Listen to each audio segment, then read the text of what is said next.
مصر كانت في ثورة قام بها الشباب على الظلم وعلى الاستبداد، ولكن هذه الثورة أنتجت رئيسا منتخبا من الشعب، ويعتبر أول رئيس مدني يحكم مصر بعد حقبة من الحكم العسكري.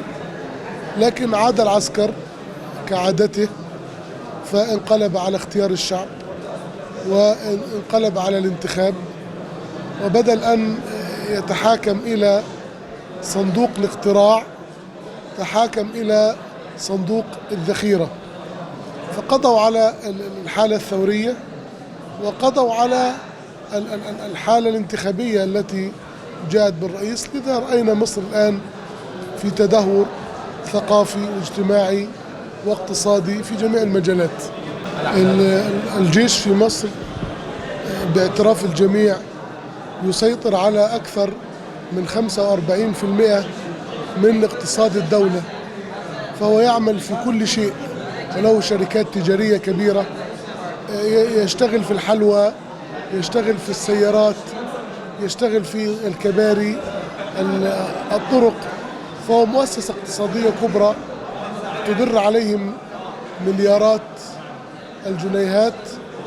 ثم إنهم يحكمون مصر من وراء ستار، وإذا كانوا يملكوا أكثر من 45% من الاقتصاد المصري، فإن الجيش في مصر يسيطر على أكثر من 80% من الأراضي المصرية الفارغة. مصر ربما نسبة الأرض التي فيها السكان لا تصل إلى 10% من الأرض، الباقي هو ملك للجيش.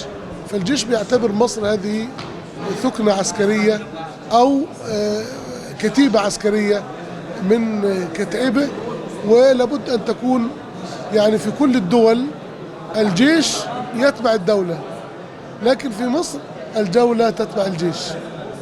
طبعا لا يوجد مستقبل لمصر في ظل القيادة العسكرية، والدليل على ذلك أن الدولار في فترة حكم الدكتور محمد مرسي كان يساوي 7 جنيهات مصرية، الآن الدولار الواحد تخطى 18 جنيها مصريا، يعني ربما تضاعف قرابة 3 أضعاف. لكن الثورة موجودة داخل الشباب المصري. مصر الآن تغلي، وما أن تنطلق شرارة الثورة إلا وسيثور الشعب المصري مرة أخرى، وسيسترد الشباب روح ثورة 25 من يناير، سيستردوا ثورتهم وسيستردوا شرعيتهم، وسيعود العسكر إن شاء الله إلى ثكناته.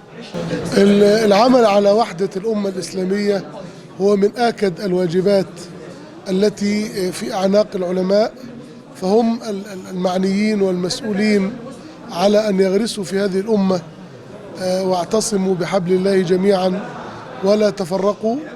وأنا أرى أن الأمة حقيقة بدأت يعني تكون لها حلم واحد، ألا وهو عودة الإسلام، عودة الإسلام والتحرر من سيطرة الغرب. والدليل على ذلك أنه في ليلة انقلاب تركيا الفاشل أغلب الشعوب العربية التي بينها وبين تركيا بحار ومحيطات كانت موجودة في الشوارع، موجودة أمام التلفاز، لم يناموا حتى الصباح حتى اطمأنوا على تركيا. حتى أنه أحد أصدقائي من غزة قال لي الانقلاب لم يكن في غزة، الانقلاب لم يكن في أنقرة، وإنما الانقلاب كان في غزة. وأيضا رأينا قبل أيام صدر بيان من الاتحاد العالمي لعلماء المسلمين، وهذا الاتحاد يرأسه فضيلة العلامة الشيخ يوسف القرضاوي، وفي أكثر من 80,000 عالم على مستوى العالم الإسلامي، مع تحركات الغرب الأخيرة ومواقف هولندا المخزية من الوزيرة التركية ووزير الخارجية التركي شاويش أوغلو. أصدر الاتحاد العالمي لعلماء المسلمين بيانا يندد فيه بما قامت به هولندا، ويقف إلى جوار تركيا، ويدعو الشعب التركي من منطلق الأمانة العلمائية والأمانة الإسلامية يدعو الشعب التركي للتصويت على الدستور بنعم.